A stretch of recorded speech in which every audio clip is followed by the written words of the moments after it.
Y quiero leer contigo en Primera de Reyes, capítulo 18, porque si vamos a hablar de fuego, ¿verdad? ¿De quién vamos a hablar? Primera de Reyes, primero de Reyes 18, 20 al 24, dice: Acab convocó en el monte Carmelo a todos los israelitas y a los profetas. Elías se presentó ante el pueblo y le dijo: ¿hasta cuándo van a seguir indecisos? Si el Dios verdadero es el Señor, deben seguirlo, pero si es Baal, síganlo a él. Y el pueblo no dijo una sola palabra. ¿Dónde están los Elías que hacen callar a las multitudes? Yo creo que en este lugar hay más de uno. Entonces Elías añadió: ¿soy yo el único que ha quedado de los profetas del Señor? En cambio, Baal cuenta con 450 profetas. Tráiganos 2 bueyes, que escojan ellos uno, lo descuarticen y pongan los pedazos sobre la leña, pero sin prender el fuego. Yo prepararé el otro buey y lo pondré sobre la leña, pero tampoco le prenderé fuego. Entonces invocarán ellos el nombre de su Dios y yo invocaré el nombre del Señor. El que responda con fuego, ese es el Dios verdadero. Los escogidos somos los que ponemos las normas. Los escogidos somos los que ponemos las pautas. Nosotros, los hijos de Dios, somos los que decimos al reino, al mundo, cómo deben hacerse las cosas. Las pautas las ponemos los escogidos del Señor. Las temporadas extremas demandarán acciones extremas. Las temporadas violentas, los momentos donde hay persecución emocional, física, espiritual. La temporada que tú estás viviendo, si es violenta espiritualmente, si tú ves que hay un avance del infierno, de las tinieblas sobre tu vida, entonces, ¿cómo nosotros como iglesia vamos a permanecer pasivos?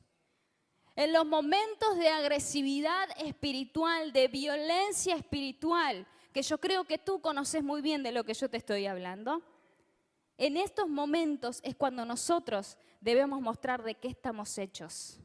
Debemos demostrar en el Dios que hemos creído, al Dios al que le hemos creído. En tiempos de actividad demoníaca agresiva, cuando las tinieblas parecen avanzar y dejarnos sin respiro, no puede ser estos momentos transitados por la iglesia de una forma pacífica.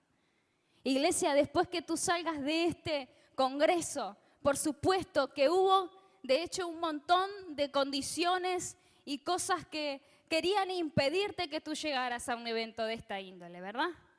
Hay situaciones que van a querer impedirte que tú todo lo que recibiste en tu espíritu. Cuando uno va a un congreso, uno no va a pasar un rato y a hacer buenos amigos y a conocer gente y a sacarse fotos y subirlas, que está genial, hágalo, sino que uno va a recibir en su espíritu material, uno va a recibir en su espíritu herramientas que lo van a llevar a enfrentar las batallas que vendrán. Las batallas que vendrán. Hay situaciones que van a empezar a venir. Entonces, ¿qué te quiero decir? Número 1, sin altar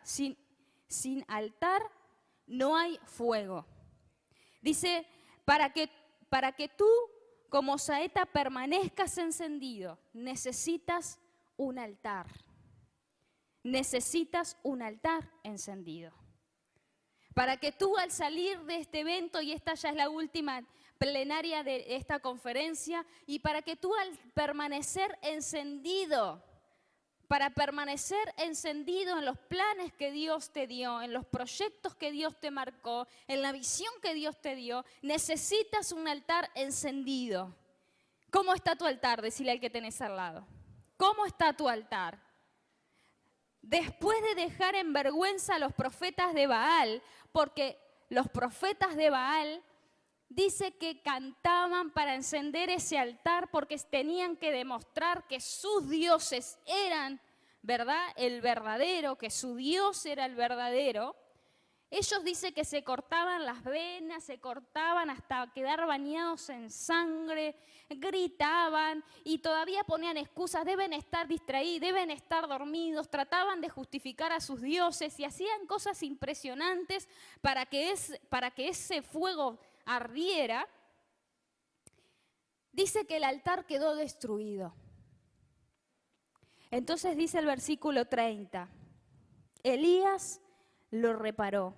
Él volvió a construir el altar en honor al Señor. Quiero decirte en esta tarde que tú tienes que ver en las condiciones que está el altar del Señor en tu vida y en tu casa.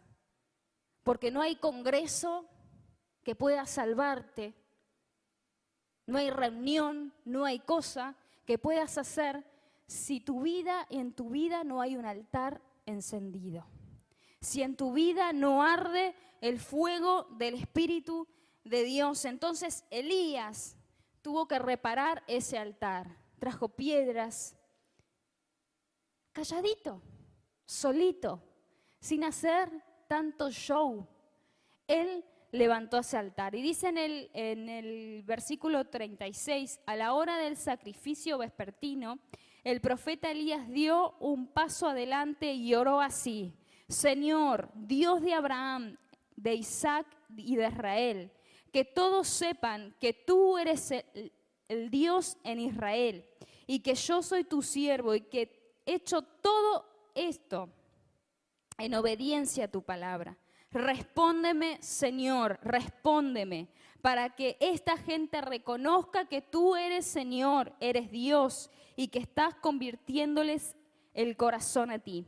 El 38 dice, y en ese momento cayó el fuego del Señor y quemó el holocausto, y la leña, las piedras y el suelo, y hasta lamió el agua de la zanja.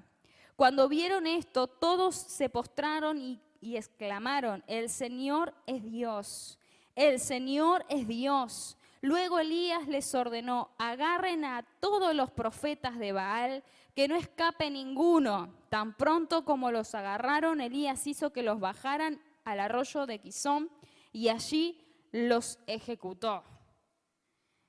Las amenazas exponen lo que hay en el corazón. Hubo victoria en ese lugar.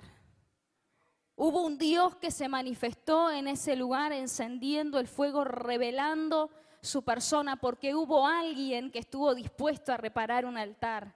Hubo alguien que estuvo dispuesto a mostrar quién es el Dios verdadero. Hubo alguien que no tuvo temor de enfrentar lo que tuviera que enfrentar, con tal de demostrar quién es y que otros, y hacer justicia. No se trata tanto de un evento, sino de lo que haces después de este evento. Dice en el capítulo 1 del capítulo 19, el versículo 1 dice, Acab le contó a Jezabel todo lo que Elías había hecho y cómo había matado a todos los profetas a filo de espada. Entonces Jezabel envió un mensajero a Elías para decirle que los dioses me castiguen sin piedad si mañana a esta hora no te he quitado la vida como tú se la quitaste a ellos. Elías se asustó y huyó para ponerse a salvo. Entonces, amados, las amenazas que vengan a nuestra vida van a exponer lo que hay en nuestro corazón. Van a exponer si en nuestro corazón hay miedo, si en nuestro corazón hay certeza del Dios en el que estamos creyendo. Hay certeza de lo que nosotros estamos haciendo va a dar fruto y va a prosperar. No se trata de un evento, sino que se trata después tú qué vas a hacer con todo lo que recibes en este evento. Se trata de cómo tú vas a permitir que ese fuego, que esa saeta encendida permanezca encendida. Y usted sabe que en este tiempo mataba a Jezabel a profetas, los mataba. Durante un evento usted se lleva el mundo por delante. Durante una victoria impresionante que el Señor haga en su vida, usted dice, Dios está en tiempos de victoria, uno anda contagiante. Uno dice, este es mi Dios, este es mi Señor, yo voy para adelante, estamos creciendo, estamos avanzando. Amén. Pero en pleno servicio y actividad ministerial, como el profeta de Dios, después de una gran victoria frente a 450 profetas de Baal en el Monte Carmelo, sufre una crisis por causa de las amenazas de una mujer. Una mujer. ¿Tenés una mujer al lado? ¿Y qué cara tiene? ¿Cómo se llama? Decile tu nombre si sos mujer, por las dudas, para asegurar. ¿Cómo te llamás? Ahí está, para asegurarnos, ¿no? Sufre una crisis por causa de la amenaza de una mujer. Detrás de la corrupción del trono de Acab se encontraba una mujer, era Jezabel. Ella deseaba expandir su poder. Ella deseaba arruinar a los profetas, destrucción. Esta destrucción vino por medio de una fanática devoción a los dioses. Era una mujer que adoraba a otros dioses, a Baal, a Astarot. Y este mismo espíritu de Jezabel, que el pastor Gonzalo ayer y hoy, creo que la nombró a la mañana, reconoce a quienes viven en victoria. Te reconocen. Le fueron con el cuento de las cosas que tú hiciste y de los planes que Dios hizo contigo. Jezabel reconoce y sabe que Dios te habló en este congreso, que Dios te empoderó en este congreso, que Dios te dijo que te va a llevar a más. Sabe los planes que tiene Dios contigo y qué va a hacer. Envió como a Elías, envió mensajeros a decirles que les iba a quitar la vida, a amenazarlo. Entonces, amados, hay amenazas que van a ser inevitables en tu vida. Hay amenazas. Mire, el año pasado fue un año muy difícil a nivel personal en mi vida. Muy difícil. Al punto de que a fin de año tuve que hacerme chequeos médicos, y algunos saben, porque usted sabe que cuando usted tiene su corazón sufre traiciones o abandonos, ¿verdad? O simplemente separaciones de personas a las que usted ama, el corazón sufre y el cuerpo somatiza, ¿verdad? Pero fue un año difícil y a fin de año terminar con el corazón realmente dolido, muy dolido. Entonces es ahí donde las amenazas vinieron a mi mente. ¿Estás enferma? ¿Y ahora qué vas a hacer? ¿Y tus hijos pequeños? Y mira lo que te va a pasar. Y mira cómo terminó tu padre. ¿Vas a terminar igual? Las amenazas comenzaron a venir. ¿Te ha pasado de ser amenazado a nivel de tu salud? ¿A nivel de tu familia? ¿Amenazas de separaciones familiares? ¿Amenazas en tu economía? ¿Amenazas en tu ministerio? ¿Amenazas en tu matrimonio? ¿Amenazas con tus hijos? Y entonces, ¿qué pasó con el profeta Elías? Elías se acobardó, dice que tuvo miedo y huyó. Jezabel, esa enemiga número 1 de un altar encendido, de una iglesia activa. Jezabel es la enemiga número 1 de la iglesia, amados. El pastor me dice, tenés que hablar de este espíritu, porque entendemos que cuando la iglesia se enciende, inmediatamente Jezabel va a activar a sus súbditos y va a influenciar. Usted sabe que tiene influencias sobre hombres o sobre mujeres. Influencia manipulando, queriendo gobernar, queriendo traer celos, chismes, murmuraciones a la iglesia y apagar el fuego, apagar lo profético, apagar el crecimiento, apagar la obra de Dios, apagar la voz del profeta de la casa. ¿Sabía usted? Jezabel es un espíritu que se quiere meter en la iglesia, no en las iglesias que a veces que se ven que usted conoce o no sé, no voy a entrar en esos temas, ¿no? Pero en iglesias que está encendida, la iglesia que está en crecimiento, en una iglesia que ve un pueblo ardiendo por la presencia de Dios, inmediatamente Jezabel va a querer soltar sus amenazas. Y ella aborrece el arrepentimiento, aborrece la humildad del corazón, aborrece la palabra de fuego profético, aborrece el sometimiento, la sumisión, la intercesión y el ayuno. Si usted vive en alguna de estas cosas, si usted reconoce en su vida que es un hombre y una mujer de intercesión, que es un hombre y una mujer que ha decidido comprometerse y salir de este lugar encendido en el Señor, sepa usted que va a recibir amenazas, que va a recibir humillaciones quizás, que va a recibir persecución. Su odio es contra Dios y sus escogidos. Qué bonito el tema que me da el pastor.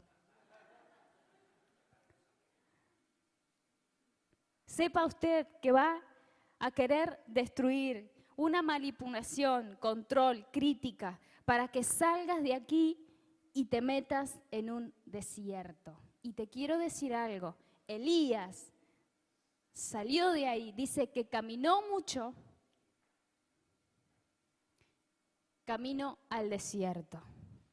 Y no fue un desierto como Jesús, que el Espíritu lo mandó al desierto, lo envió, lo llevó al desierto. Este solito se fue caminando al desierto.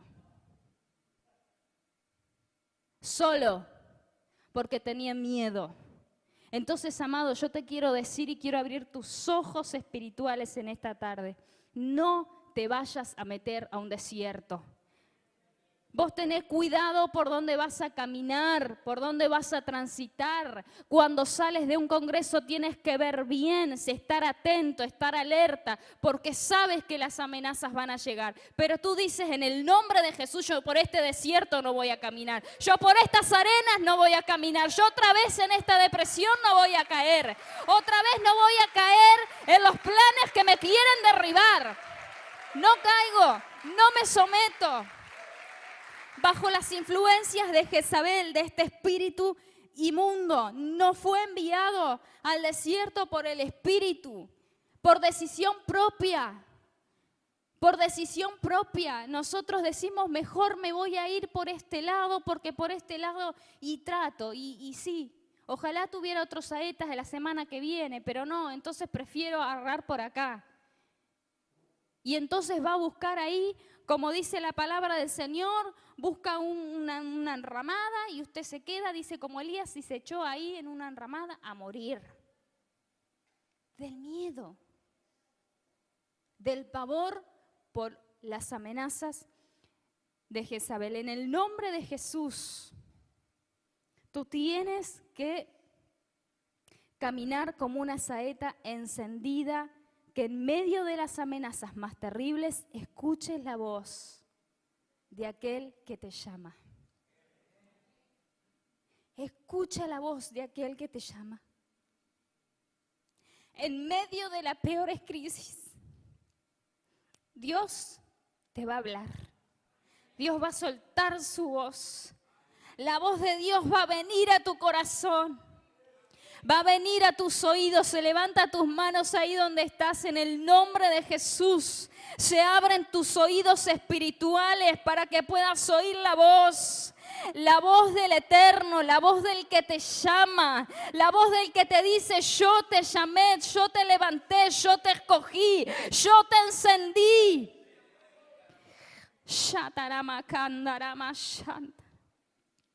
Jezabel intentará silenciar la voz de lo profético, destruir iglesias que viven en avivamiento, en palabra, en revelación y en unción constante.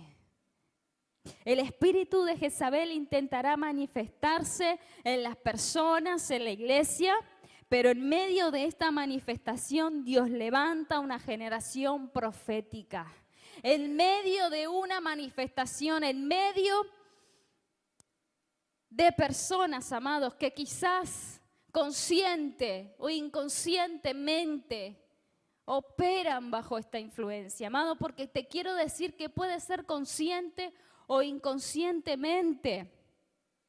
Pero esta generación ungida, manifestando el mover apostólico y profético de los últimos tiempos. Amado, esta es la generación que Dios está levantando en este tiempo. Una generación que se levantan señales en poder, en palabra, en milagros. Esta es la generación que Dios está levantando, y así como lo hizo desde el principio, Satanás levantará oposición. Jezabel querrá silenciar las voces proféticas de Dios y abortar la oración intercesora. Mire, amados, en enero hicimos una escuela de intercesión para los que no saben. Y es impresionante lo que Dios está haciendo a la madrugada. Yo sé que algo Dios está despertando los sentidos espirituales en esta hora. Hay algo que Dios está despertando en tus oídos. Dios está despertando, lo puedo ver. Pone tus manos en tus oídos, porque entiendo que el Espíritu Santo de Dios está abriendo los oídos. El Espíritu Santo de Dios está abriendo los oídos espirituales ahora para que tú puedas oír la voz de Dios. Pero te quiero decir, aquellos que son espirituales y que entienden lo que estoy diciendo, tú vas a comenzar a oír otras voces, las voces del infierno. Quiero decirte que tú vas a empezar a oír risas, burlas del infierno, pero esto no es para atemorizarte, esto es para que tú te comiences a levantar con una voz profética, como un intercesor del reino de los cielos, y para que comiences a apagar esas voces con las palabras proféticas de Dios, con las palabras de Dios, con lo que Dios está hablando. Shandarabakan. ¿Cómo vencemos el espíritu de Jezabel? Amados, lo vencemos con arrepentimiento. Porque todos nosotros, conscientes o inconscientemente, hemos estado oprimidos por este espíritu. Examine usted su corazón. Hemos estado oprimidos, hemos estado influenciados, quizás de una u otra manera, con celos, con deseos de poder, con deseos de control. Quizás en alguna o en otra medida usted ha sido influenciado por este espíritu. Y estas son algunas señales de esta influencia: el deseo de poder, los celos, las contiendas, las rivalidades, las críticas. El genuino arrepentimiento produce la verdadera intervención divina. Un genuino arrepentimiento, un genuino decir: Señor, si yo he operado, si en alguna medida en mi casa he intentado tomar el control de mi casa, robando las esposas, el lugar que le corresponde a mi esposo, el gobierno que le corresponde a mi esposo. He intentado quizás callar la voz de mi esposo por sobreponer mi autoridad en lugar de la de mi esposo. Y ese esposo que dice: yo mejor, que decida ella, ¿verdad? Ese esposo que mejor dice: está bien para no tener problemas, está bien porque está más cómodo así. Y has permitido, inconsciente o conscientemente, que este espíritu operara en tu casa. Nosotros tenemos que examinar nuestro corazón y decirle: Señor, yo no quiero en mi vida, necesito arrepentimiento. Necesito arrepentimiento, arrepentirme de haberme dejado usar por este espíritu. Liberación. Necesitamos nosotros vivir en una constante liberación, amados. Para nosotros permanecer encendidos, tenemos que saber que hay opresión sobre nuestra vida, que no se trata de que nosotros estemos endemoniados o poseídos. No tenga miedo del que está al lado suyo, que no le va a hacer nada. Pero si usted entiende Entiende lo que le estoy diciendo. Cada mañana, cada día, usted renunciar a las obras del diablo que quieren manifestarse en nosotros.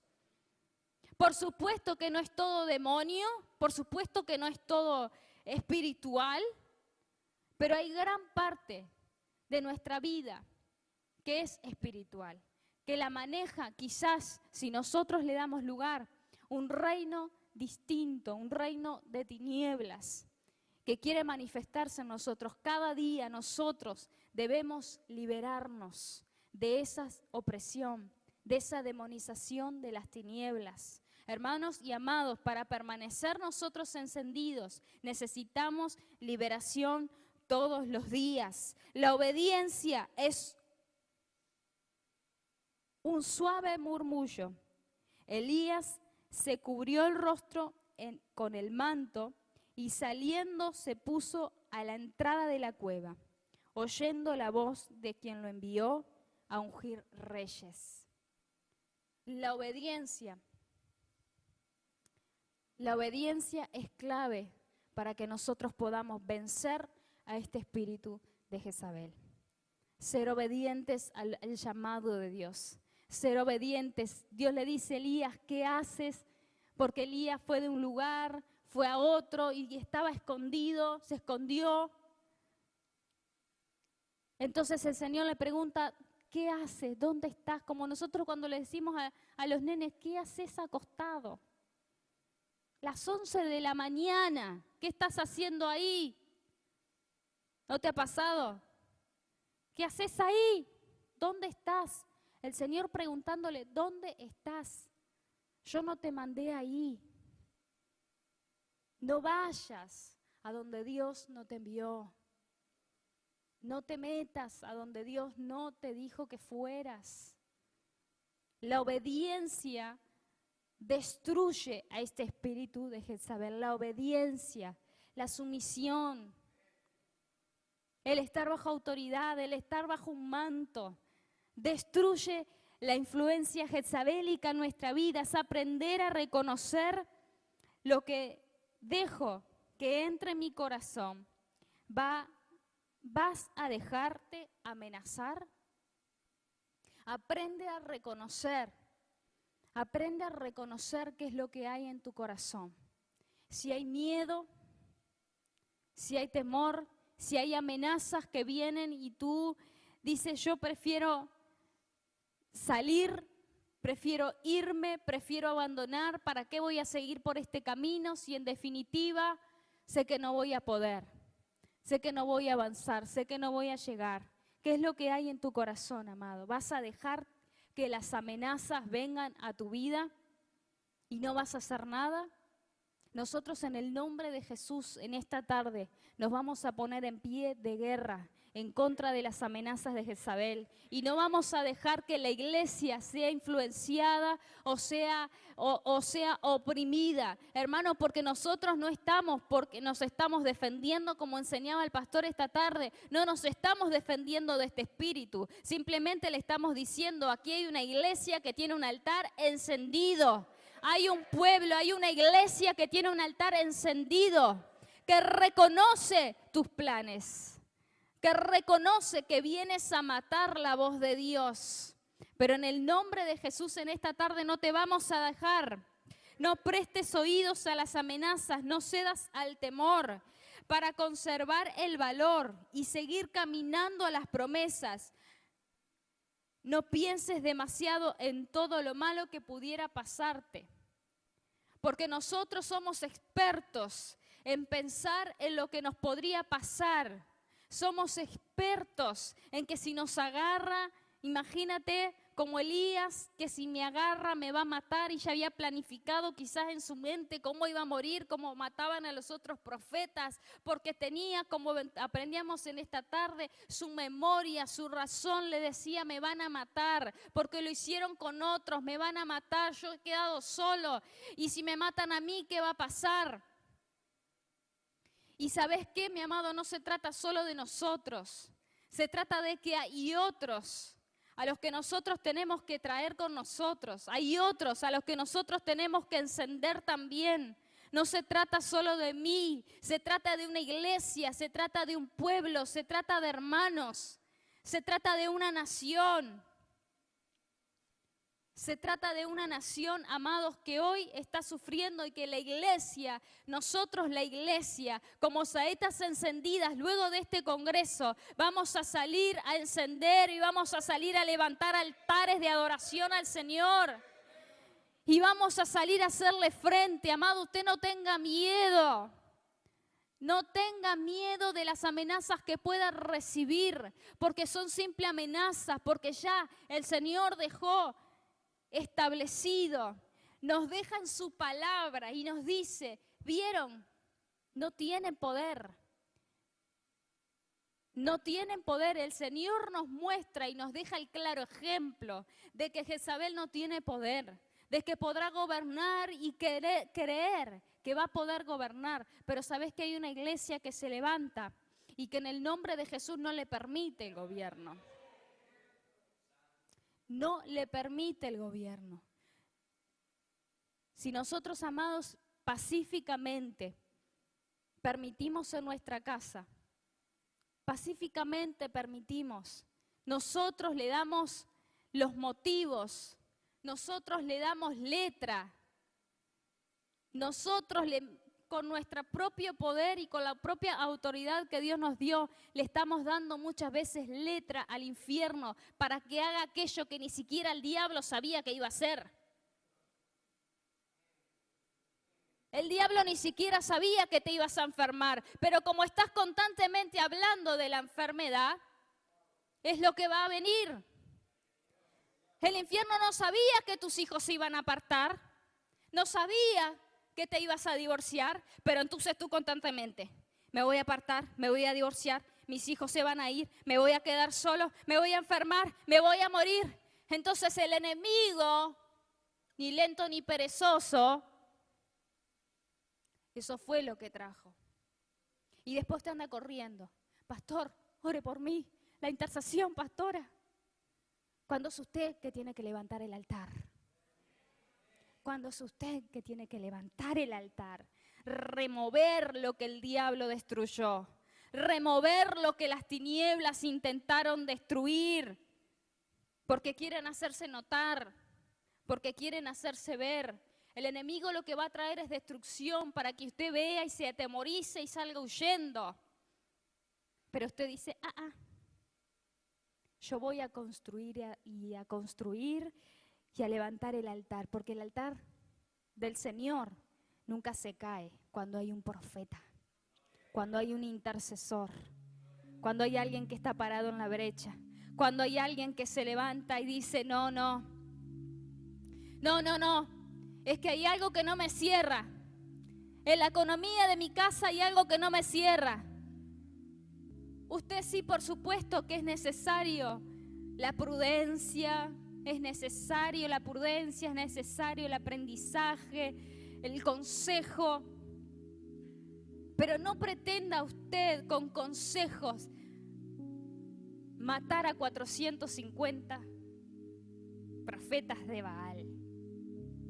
No pretenda usted con consejo y con la imposición de manos del pastor matar a aquel gigante, aquella multitud de hombres y de mujeres que están enfrente de usted, haciéndole frente. Usted no espere que venga alguien a levantar el altar y a prender el fuego por usted.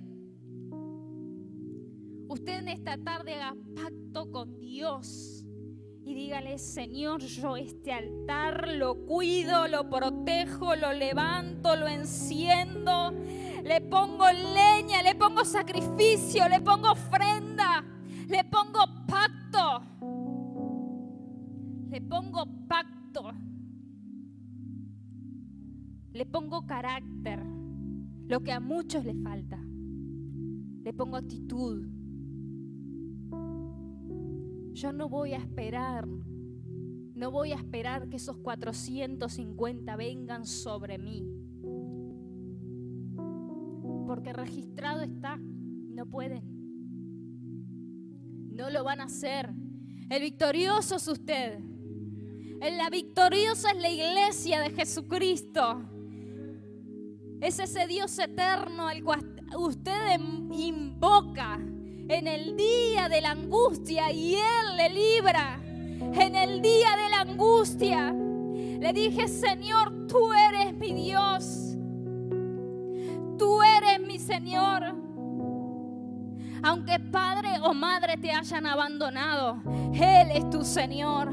Él es tu Salvador. Aunque alguien te haya abandonado, aunque te haya hecho, dio, hizo, invirtió, el Señor es su Dios. Él hará justicia por usted, pero no espere sentado. Usted póngase de pie y levante un altar. Yo quisiera que usted se pusiera de pie y comenzáramos a levantar ese altar de adoración. Y comenzara usted a decirle: Señor, ¿qué hay en mi altar? ¿Qué hay en el altar de mi vida? ¿Qué hay en el altar de mi casa? ¿Qué hay en el altar de mi corazón? ¿Qué hay? ¿Qué hay? ¿Qué hay? ¿Qué hay? ¿Qué hay? ¿Qué hay? Empieza a remover, empieza a remover, empieza a remover, empieza a remover lo que hay en tu altar. En el altar hubo miedo, en el altar hubo temor, en el altar te fuiste a esconder, en el altar quedaron arenas del desierto por el cual tuviste caminando, en el altar quedó la acusación. En el altar quedó la idolatría, la brujería. Y ahora tú vienes y dices: yo pongo mi mano en mi corazón y comienzo a remover. Y comienzo a remover. Mire, esta tarde este cierre es un cierre donde usted tiene que ponerse como un profeta Elías. Donde usted tiene que decir: acá no me importa. No me importa nada. Yo acá pierdo los zapatos, pierda la cartera, amada. Esta es una tarde donde usted tiene que remover y decir: yo quiero en mi corazón levantar un altar al Señor. Yo quiero que en mi casa ese altar esté encendido. Yo quiero que en el corazón de mis hijos el altar del Dios vivo esté encendido. Porque nosotros hablamos de un Dios que está vivo, de un Dios que encendió el fuego en Elías. Y lo hace hoy y lo hará mañana. Y no hay impedimentos, no hay agua. Mire, agua pedí Elías: pongan agua, llenen los canales, mojen todo. No me importa lo que pase, no me importa el agua, no me importa nada, porque sé que mi Dios me va a responder. Sé que mi Dios se va a manifestar a mí. Sé que mi Dios se va a manifestar. Él lo prometió, yo estoy creyendo en su fuego santo. El fuego del Señor está en este lugar. El fuego de Dios está en este lugar. El fuego del Señor está en el altar. Si tú entiendes que necesitas levantar ese altar y encender ese fuego y decir: yo no me voy a quedar igual. Yo estoy dispuesto a caminar en fuego, en fuego, en fuego, en fuego. Mire, es una decisión. Es una decisión que el profeta tuvo que tomar. Él puso las normas. Él dijo cómo se tenían que hacer las cosas. Y sabe que usted no tiene que estar gritando y haciendo. No, lo hacemos porque somos pentecostales. Lo hacemos porque nos encanta ser violentos. Lo hacemos porque nos gusta hacernos escuchar. Pero el profeta estaba solito, Elías. Acá hay unos cuantos Elías.